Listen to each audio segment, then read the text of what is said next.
Welcome to the latest episode of Peoria Connection. We have a jam-packed show for you today, featuring the marching band from Raymond S. Kellis High School. We'll learn a little bit more about our media and film students, take an inside look at our Family Resource Center, hear what is latest and greatest in the city of Peoria, and hear a word or two from our governing board president. All that and more coming up next.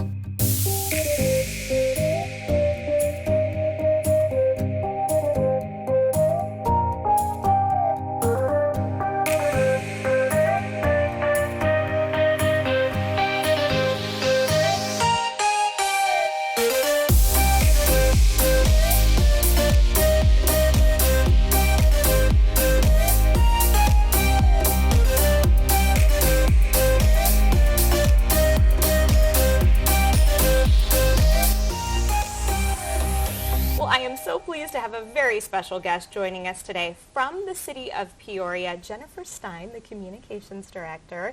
Thank you so much for being here. Thank you for having me. And I know in your role with the city, you have one of the best jobs, I think, in the city of Peoria. You get to tell about all of the wonderful things happening in this great city here in the Northwest Valley. And so I'm just thrilled to have you.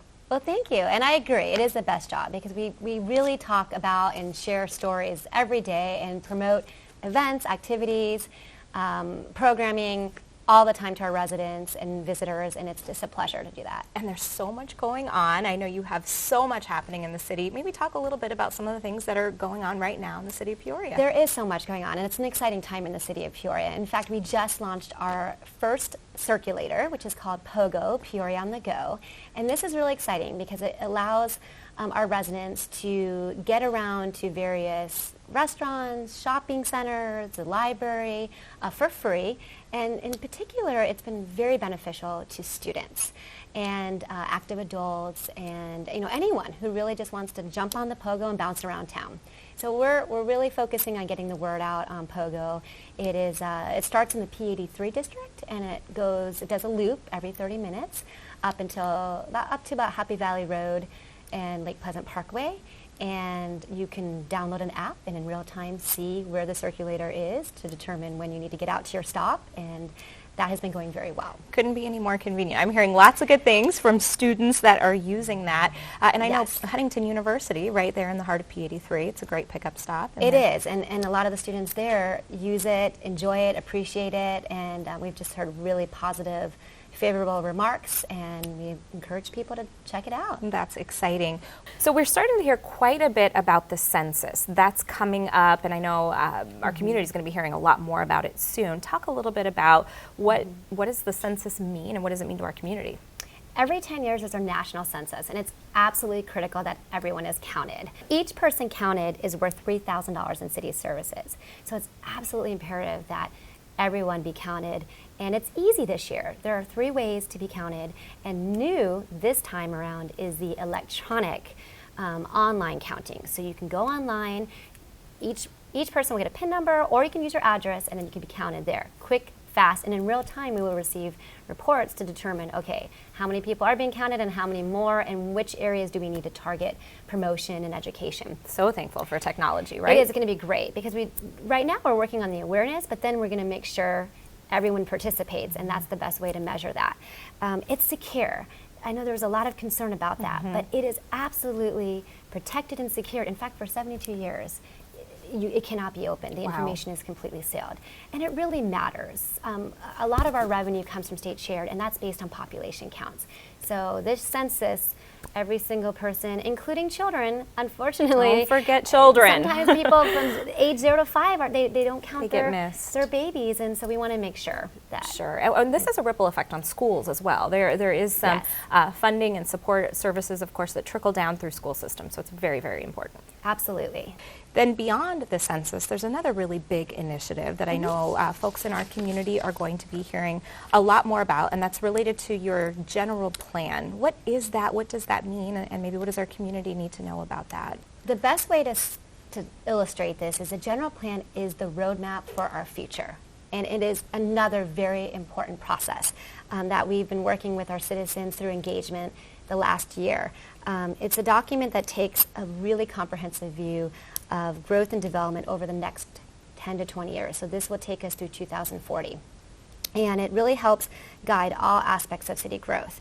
Redevelopment, economic development, city services, how do we look at parks and open space, health and safety, public facilities, all of those categories are really delved into, and we're looking for citizen input on these areas to make sure that we captured our growth and what the vision is, what we want to look like and feel like and be in the future. Well, and that's of course important because we think our schools really are kind of the hub of each and every community. And so what's good around our schools and for the city as far as transit, as far as so many different things, really does impact our school system. So we want to encourage our families to get involved in that process. Absolutely, because it is going to shape our future. It's shaping our community. It's creating accessibility, connection. All of these are so important when people are determining whether to move here or to stay here. We want everyone to make sure they know it's a well-planned and well-run city. For sure, it absolutely is, and we have enjoyed such a wonderful relationship with the city of Peoria. You all have just been so great to our school district, and it's really something that I think is a model for many other cities and school districts to look to or to follow. Talk a little bit about what's kind of on the horizon or what's next for the city of Peoria as you're looking at growth, new things that are coming online or that are happening in the city. What are some things maybe to highlight? There's just always a lot in the works. I mean, for example, right now we're just really trying to come up with unique experiences for our residents. Placemaking has been a huge emphasis for us, where we want to create a place to gather, a place where students, parents, everyone can come join and enjoy each other's company, whether it be live music, whether it be at a park. We're trying to create those opportunities right now. We actually are partnering with ASU Project Cities. They're doing a tremendous survey to see where in the city we should invest in placemaking and what does that look like, and how will people utilize placemaking. So that is a big project. We have Harmony Park right now in Osuna Park. It's really lots of big instruments that kids can play and interact with. Right. We have at Driftwood Coffee in Old Town, a shade and water structure. So we're just trying to create those spaces. They foster engagement and connection. Exactly, and they promote a healthy and well-being community. So that's something we're really excited about. With that is just this movement for pop-up events. So we have Second Saturdays coming up. October 12th is the first day where we will have, Town Peoria live entertainment and pop-up dinners and art interactive make and takes, and lots of activities for people to enjoy. So that's kind of our focus. We're entering into event season right now, so you're going to see some new events mixed with our old ones, including the Monster Bash at our sports complex. Peoria Film Fest is coming back. Old Town Holiday Festival. So a lot of great things to do for families. The weather's cooling off. Get outdoors and attend a city event for sure. They're so well done. Yes, thank you. And then of course the biggest excitement is Paloma Park groundbreaking, which is our third community park, which will come online in about a year. And that will be another fully programmed, activated park for lots of recreational. Well, I can't wait to see that. So much going on for sure. You and your team really did just a fabulous job getting the word out. There's so much going on in the city to engage residents in our community and of course the families at our schools. So we appreciate all that you're doing. Well, thank you for all that you do too. It is a great partnership and we appreciate it. Thank you. We'll look forward to hearing more from the city of Peoria, and of course we will keep highlighting all the great things going on in this city through our partnership here on Peoria Connection. The 2020 census is coming. Make sure everyone gets counted. So I can count everyone in my house? Everyone who lives in your house counts for $3,000. What about Meowly Cyrus? Unfortunately not. Does my baby count as a person? Yes, your baby does. Fergalicious is like our baby. Aww, but no. How about my crazy Uncle Herbert visiting from Germany? That's getting old. Sorry. My grandfather lives with us. Should we count him? Yes, you do. A bun in the oven? Maybe in 9 months. My best friend? No. He's here every day. Yeah, but no. What about this baby? If he lives with you. My Uncle Jonathan? Not touching this one. Dasher? This got weird. Let's recap. All living, breathing humans residing full-time in your home count. So make sure you count them.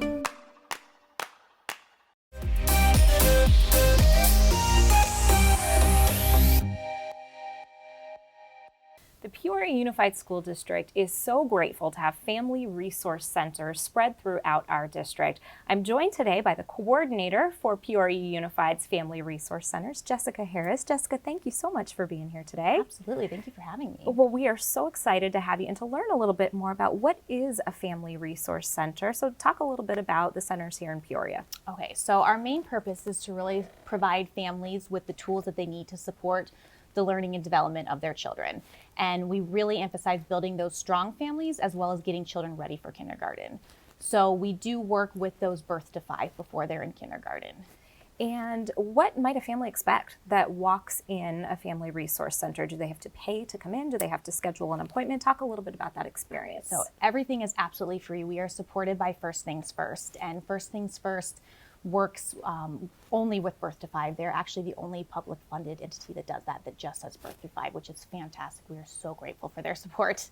And we have locations set up now at which of our schools? So we have 3 locations at Country Meadows Elementary, Desert Palms Elementary, and Skyview Elementary. And what types of services would you say that our families can participate in when they're there? So we offer a variety of things. We kind of do that 2-generational approach where we're working with the children, providing programming for them, helping to get them ready for kindergarten.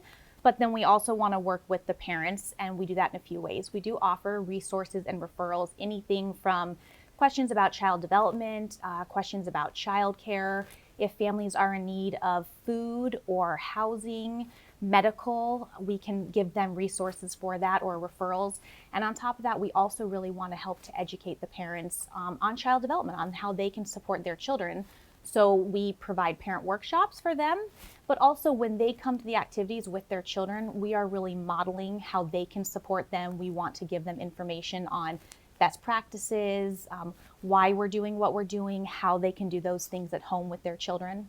Well, and the truth is, whatever stage of parenting that you are in at the current moment, guarantee is the hardest stage, right? Absolutely. And so there's also that Absolutely. comfort in being around other parents, probably, and knowing that you're not alone in this and getting some support. And it's a great opportunity. We've really seen some friendships built between some of the most unlikely pairings. We've got the 20-year-old nanny and the 60-something-year-old grandparent that they meet, they talk, and then they end up taking their kids out together once a week outside of the resource center or having play groups. And over fall break last year, I think we had about 6 families while we were closed that got together and did their own play group at the park.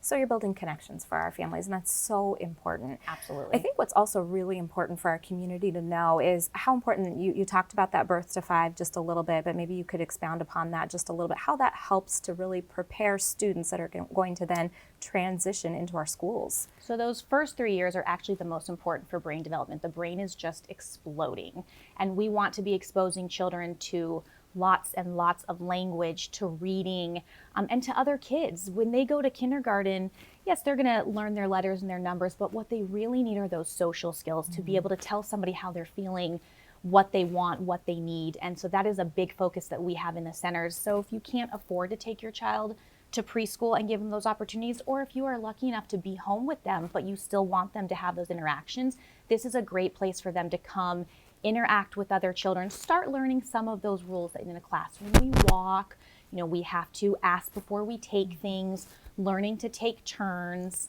It's just a really great opportunity for the parents to expose their children. And there's some classes that you offer as well, and you have a schedule and a calendar. Maybe talk about some of the things that are coming up for the resource centers. Yes, so we really work on social skills as well as introducing literacy into everything. One of the new classes that we're going to start doing at Skyview is called Little Rembrandts, and it's kind of an offshoot. We've always done a process art, and process art is so much fun because the families can come in, the children can just come and create. There's no end product. It doesn't need to be a craft that looks like this. It just gives them the chance to be creative, to talk about what they're doing, maybe get some emotions out. We're going to take that and tweak it just a little bit, pull in that literacy piece, read them a book, and then from that book, we'll talk about the art, the style of art that the artists use in that book, and then let them do their own process art using that same kind of style. In addition to that, we have once a week at every center what we call Play, Learn, Connect. It's just an open play, a chance for the children to come play together. The parents interact with each other. We offer a Read, Sing, and Discover, which is a book. They get to hear a good, high-quality book. They get to leave with a copy of the book as well for wonderful. free. Yep. Do some songs, and then they'll do some activities that kind of bring that book to life. And that's where we pull in a little bit more of that kindergarten readiness. There might be some numbers, some rhyming, you know, all those elements that they're going to need for kindergarten. An incredible resource right in our backyard here of a few of our campuses. It's so exciting. So where can our community go to learn a little bit more? The number one place to go would be our website, which is on the district website under the Families tab. Wonderful. And additionally, we do have a Facebook page that you can easily search. It's also linked to our website. Well, our family resource centers really are living up to their name, providing such an incredible resource to our community. So thank you for all the work that you're doing to make those thrive. Absolutely. And you all can learn more about the centers, the calendar of events, and make sure you get all the information you need to participate at peoriaunified.org/Family Resource Center. I'm Jason Reynolds, and I'm the Deputy Superintendent for the Peoria Unified School District. There's been a lot of talk over the last few years about school finance, and so school districts like ours have put together videos to help our communities better understand how schools are funded and where the money goes. They've used all kinds of creative approaches for these videos, and as a team, we sat down and talked about how we might be able to better capture your attention. We talked about doing animation. Funds in the maintenance and operation bucket pay for the day-to-day operation of our schools. But you're adults, not kids, and the video should appeal to your sensibilities. What about a musical? 5, 6, 7, 8.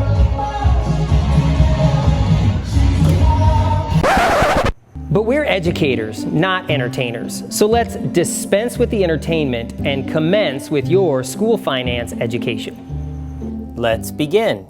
Arizona schools receive their funding from local property owners, the state of Arizona, and the federal government. Local and state sources provide about 90% of the funding, and the remainder comes from the federal government. But unlike your own budget, the use of those funds is restricted by law on how the funds can be spent. Before the district can use the funding, it is split into two separate buckets. Approximately 96% of the funds from local taxpayers and the state are placed into the maintenance and operations bucket, with the remaining 4% going into the capital bucket.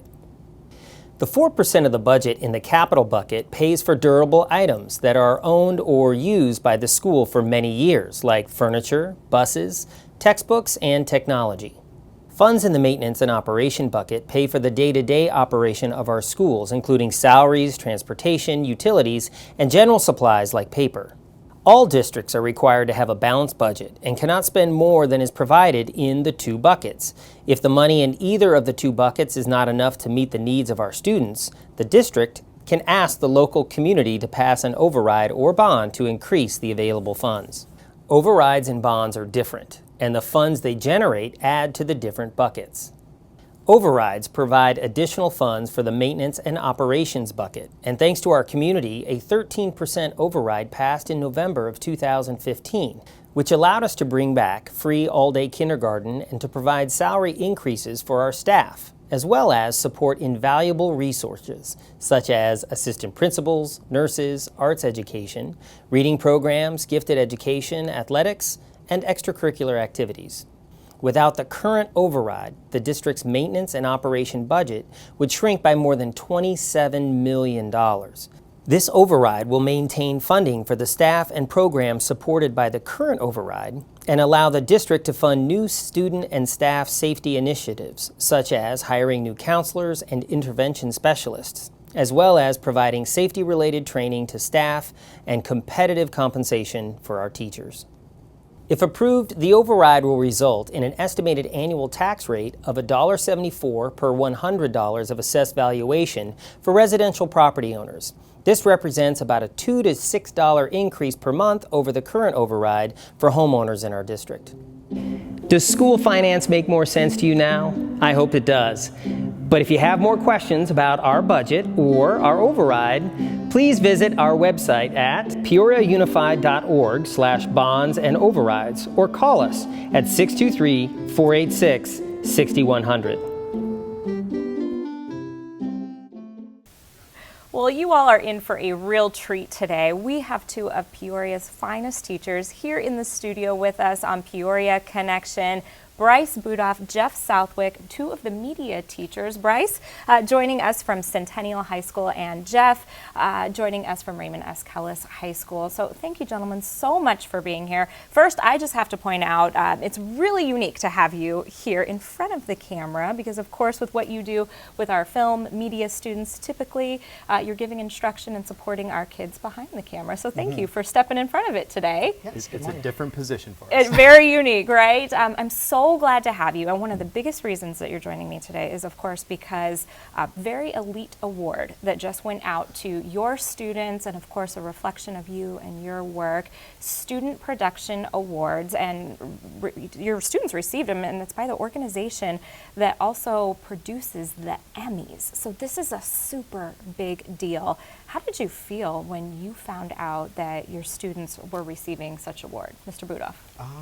Well, Jeff called. So Jeff has been on top of it. It's like as soon as the message was out, there was an alert that went out to everybody. And so it came to me through an email from him. Hey, you got to go check the registry. And of course, then after I went there and I saw Stephen's name, I was like, forward that on to Stephen. And that's when the excitement all started to roll and then pick up speed to kind of bring us to where we are really today. So you sent that email, Mr. Southwick. So you must have just been elated typing that to Mr. Budoff. It was probably the nicest email I've ever sent. Yeah, so it was a pretty wonderful moment. And we got sorry if I may, we got kind of turned on to it by Bryce had one of the directors from the Student Emmy parts come to his school, did a PSBN live stream. I happened to watch that with my class because it was during our class. We couldn't go over there, and that totally got us rolling on it. Wow. Yeah. And so I'm sure, you submit and you cross your fingers and you have incredibly talented students, but did you expect to see this? Did you expect to see your students go all the way? Laura Gates is the executive producer, so she's the one who came out and spoke about it.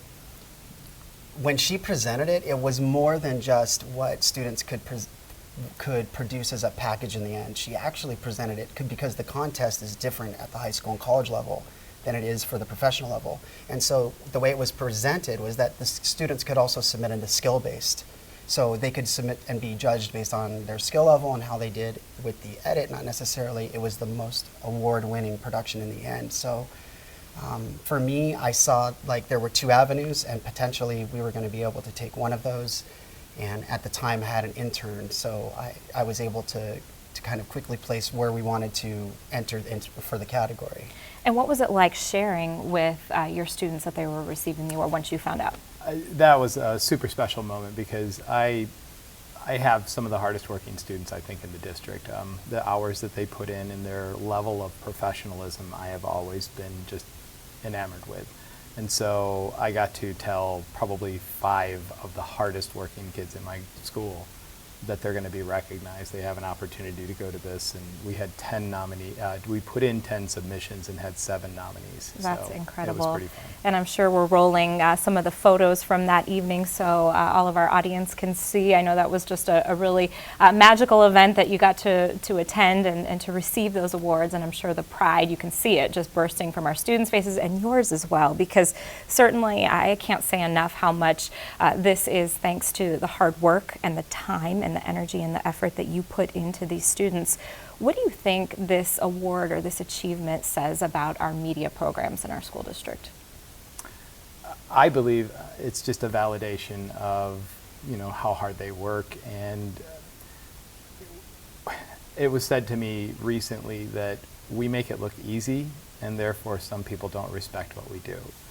And I don't believe that they don't respect what we do, but I do believe that most people have no idea how much work these kids put into some of these productions, how many hours they're there editing late at night in school. I'm there 9 o'clock at night sometimes, so they're getting a deadline. It was just a validation, and generally speaking, the kids that put things out don't really get to see an appreciation of it. They don't get to watch the audience watch it. And since it was the content that he created, that content is also receiving attention as well. So for our district, this is bigger than just the media department. This is actually goes out to art. Mr. Panzer was one of the first to call to congratulate Stephen on the award because, of course, when we went out for the shoot, Stephen got to meet Rob and got to see who he was working for and really who ran the department. And so it's bigger. It's just a lot bigger than Stephen. It was a lot bigger than me. And I never thought when we hit submit that it was really as as enormous as it is. Well, it's just like teachers, to give all the credit away, which is what you all are doing, but it really does speak volumes for you all and how you inspire students and the work that you do. I want to mention also that your media students, many of them participate in this thing called the Peoria Student Broadcasting Network, or PSBN, and I know the two of you run just incredible programs on your campus that help to kind of bring what's going on at our campuses to the world. Can you maybe talk a little bit about that? Sure, yeah. The PSBN, the Peoria Student Broadcast Network, I believe we're right around 7 years old or somewhere around there. I believe it's probably the best thing that our district's ever created for community connectedness. When, I mean, there's so many stories, but I mean, we've had, over the past 6 years, we've had probably about 5 or 6 foreign exchange students. Most of them play on a sport of some kind. How cool is it when their parents are emailing us saying, I never thought that I'd get to see my Japanese exchange student play soccer for your team live. They enter into these college classes, into the community colleges, well ahead of their peers who haven't had the type of exposure to this equipment that our students have had. So PSBN is more than just streaming events. Mm-hmm. This has been, for me, it's been to watch the students actually put together a production. So like in the classroom when we're creating film and we're doing commercial work, we don't get to see what it's like to really put together a full production. So it's neat to be able to talk to kids about an interview that would be nice to have at a halftime show, during a halftime show, or through PSBN, another program was born for us, a magazine show called The Other Half that we run. And through PSBN, we were doing mainly a lot of sporting events, because sporting events are very popular in our district, and our community wants them, and we keep driving, we're driving those. And our students love them too, and so we're out there having fun with those. But we needed another angle or approach to be able to cover other things. And so we created this other show called The Other Half, and in that show it's a pre-recorded show, mm-hmm. and then we would run that during a PSBN event. So we're using the platform PSBN live streaming. We're using that platform to expose our students, to show their work on air. We've played Stephen's piece, of course, because we were so excited. So right in the middle of a game, when we had a commercial break, it was like, now we're going to take a look at some of our student work. So it's really been award-winning student work, award-winning student work. So it's been a really cool. It's been a cool way for us to be able to extend what we're already doing in our classroom. And it's allowed us to showcase students who are awesome, just not maybe in the typical I'm the athlete or I'm the lead actor in a play that usually get those attentions at the school. So it really has kind of helped bring notice to kids at our campus. You're storytellers, and of course you're helping to make sure that all of our students can be seen, not just the star athletes, but just an inspiration. The two of you are, as I know our other media productions teachers are as well. Thank you for what you're doing. A big congratulations goes out to you again. Thank you very much. Thanks for that. You can learn a lot more about our media productions as well as the Peoria Student Broadcasting Network, PSBN, at peoriaunified.org/PSBN.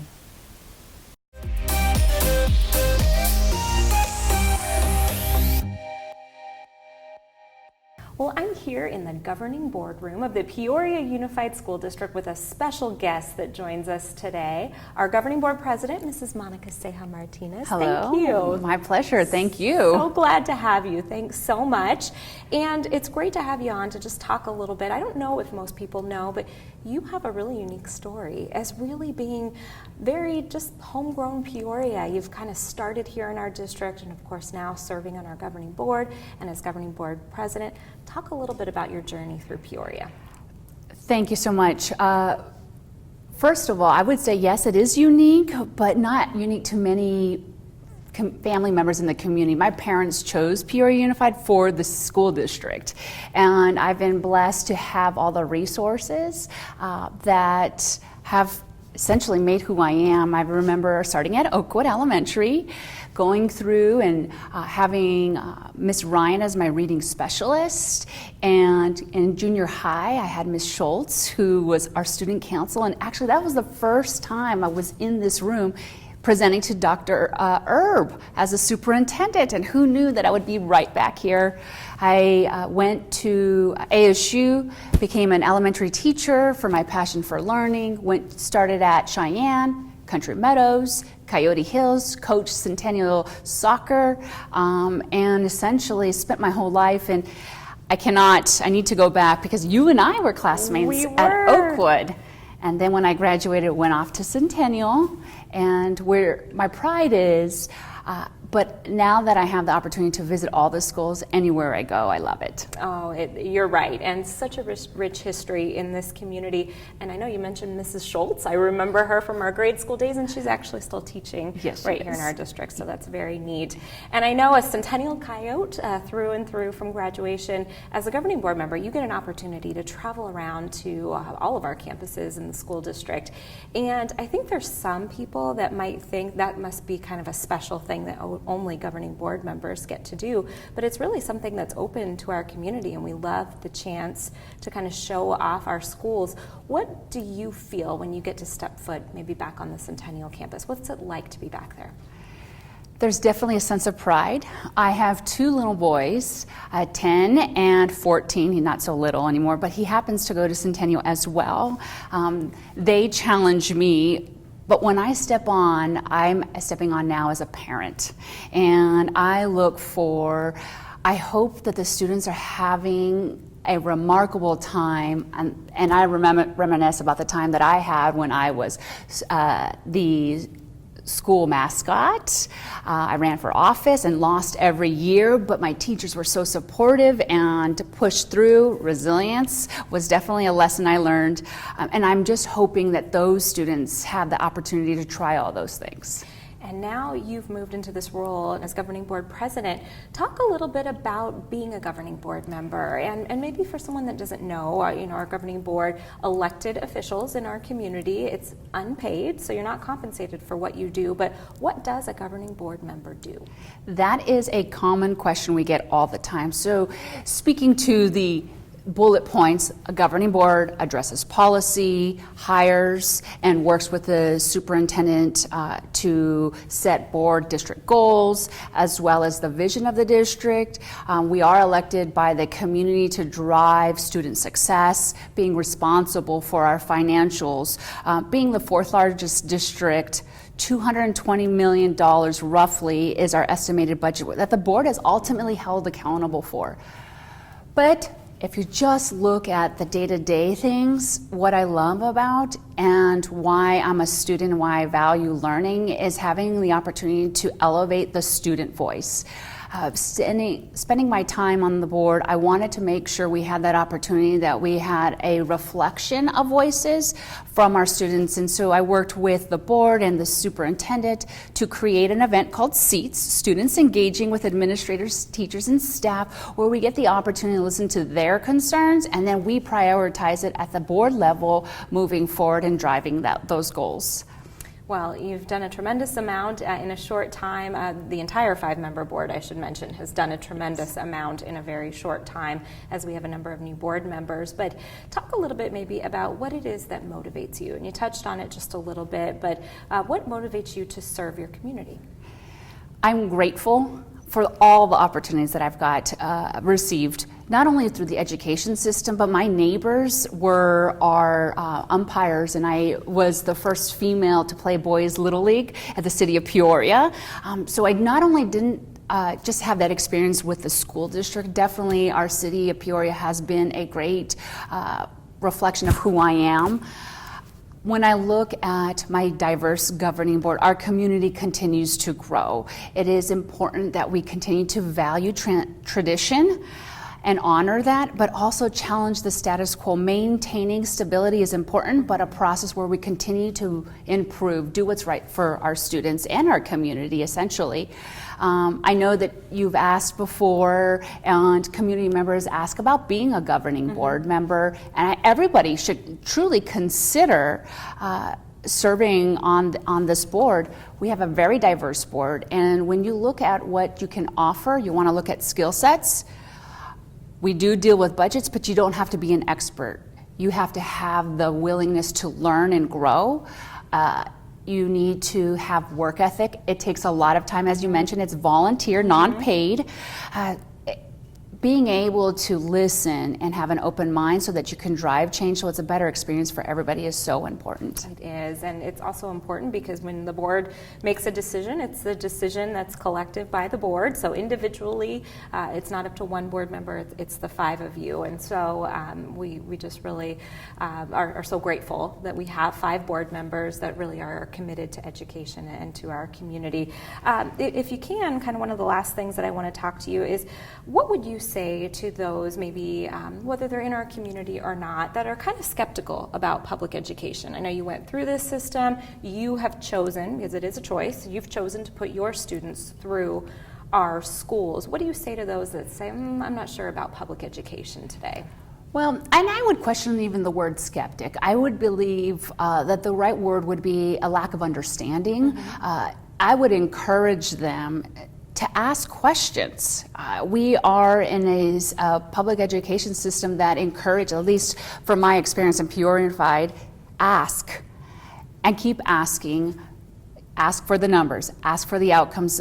I will tell you what breaks my heart, honestly, is when I hear we failed our kids. It literally tears me inside, because my children and the children that I served as a teacher in the district have special needs, are gifted, wide ranges of backgrounds, and we have given them an opportunity to choose where they want to spend their life.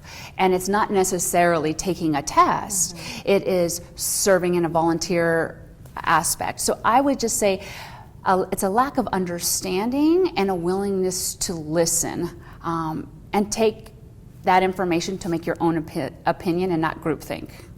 That's absolutely true, spot on for sure. Well, I have to notice we've got your letter jacket here, and although I'm a cactus cobra, it's still always, I feel like I'm in good company sitting next to a fellow Peoria Unified graduate, regardless of the school. So I know we've proudly put on display here your letter jacket, and it still looks brand new. Well, thank you.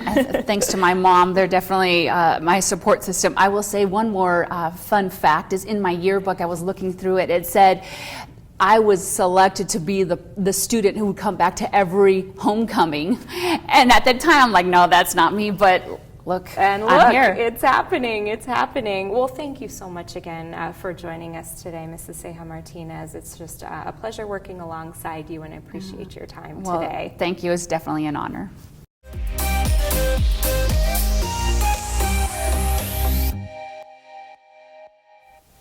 We are so excited to have 2 of our student winners of the recent Student Production Awards. They're joining us from Raymond S. Kellis High School. Macy and Michelle. Macy's a junior, right, at Kellis High School, and Michelle, you are a senior. So exciting. I have to ask, just right off the bat, what did it feel like when you were at that awards? And by the way, these are the awards, right, that put on the Emmys, so this is pretty big time. What did it feel like when you heard your name called and you heard that you were the recipient of these awards? Were you excited? Yeah, I was very excited. I was surprised as well. You were, I bet. Was that real? Yeah, I didn't expect to win, so when I heard that my project was called up, it was like a big shock for me. And what did it feel like to be at the event and surrounded by all of those who work professionally in media and film? Was that a pretty cool experience for you? Yeah, it was really cool. One of my favorite parts of being there was just like supporting all of the other students that were receiving awards or nominees. Were you able to connect with some of them? Hear a little bit about their work too? That's really exciting. Now, what's kind of your favorite part of media productions? What do you like best about it? Is it writing? Is it camera work? Is it producing? What types of things do you enjoy? I like to create from editing because like I can put my creativity into it. It's a true art form, for sure. What do you like? I'd probably say editing too, just because it's when like everything comes together and I get to finally see like all of my work pay off to the final product. The finished product. Yeah. And I know what most people see when they view your work, and I'm sure we're going to share links so that our audience can go in and share a little bit more, learn a little bit more about what it is that you have done to receive this. It's this beautiful finished piece of art, but really what goes into that whole production from start to finish? Yeah. A lot of time. It's a lot of planning, a lot of organizing, like who you're working with, and reshooting scenes that you didn't quite get the first time, and finding the music. There's a lot that goes into it. A lot of time? Yeah, a lot of time. A lot of time. What made you want to get involved in media productions? I always wanted to do something like videos or movies, and I didn't know there was a class for that until one of my uncles told me about the program, and I was like, I should sign up. Should look into it, and it's paid off. Look at this. As a senior, you've got a great work of art to put on your resume. So what's next? Do you think that you'll pursue media productions or filmmaking in some way beyond high school? Do you think so? Yeah, I have a lot of ideas that I really want to demonstrate, and I really want to show everyone what I can do and just keep going forward, and just continue doing what I want to do. Well, I think there's big things ahead of you, and certainly with your creativity and the skills that you've learned being a part of media productions, you'll have a really bright future with it. What are you thinking, Macy? Yeah, I definitely want to pursue a career in media. I'm not sure what exact path I want to go yet, but I definitely want to go in that route. And you've got the foundation, of course, not just with this big award under your belt, but all the skills that you learn over there at Raymond S. Kellis and working with Mr. Southwick. Now tell us what we are looking at here. What do we have on display? Our awards. Your awards, and you're so humble about them, but they're beautiful and heavy. I should mention. Do you feel like you have to guard them with your life? Yes. Yeah, that's why they're the trophy case. That's why they're in a trophy case. Okay, locked away, and we keep them safe. Well, ladies, congratulations once again. Thank you. Thank you so much for being here, and we are wishing you all the luck in the future. Thank you.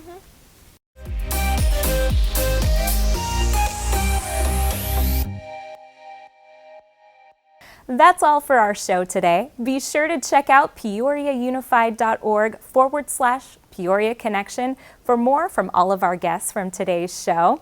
As we leave you today, enjoy a performance from the Raymond S. Kellis Marching Band.